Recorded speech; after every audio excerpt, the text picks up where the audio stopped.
সাধারণত গর্ভবতী নারী এবং তার পরিবাররা জানতে চান যে গর্ভের সন্তান ছেলে হবে না মেয়ে হবে।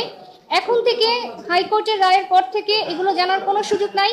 কোনো ডাক্তার, নার্স, হসপিটালের কোনো টেকনিশিয়ান, কোনো স্টাফ কোনোভাবেই, কোনো মৌখিকভাবে অথবা লিখিতভাবে অথবা কোনো সাইন ল্যাঙ্গুয়েজের মাধ্যমে কোনোভাবেই গর্ভবতী নারী বা তার পরিবারকে বা কাউকে প্রকাশ করতে পারবেন না যে গর্ভের সন্তান ছেলে হবে না মেয়ে হবে।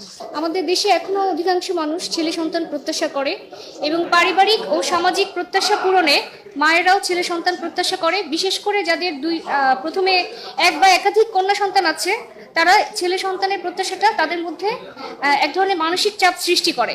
পরীক্ষার মাধ্যমে যখন গর্ভবতী নারী জানতে পারে যে তার অনাগত সন্তান মেয়ে হবে, তখন তিনি পরবর্তীতে ডোমেস্টিক ভায়োলেন্সের শিকার হন অনেক ক্ষেত্রেই, এবং মানসিক নির্যাতনের শিকার হন, এবং কখনো কখনো পরিবারের সদস্যদের দ্বারা শারীরিক নির্যাতন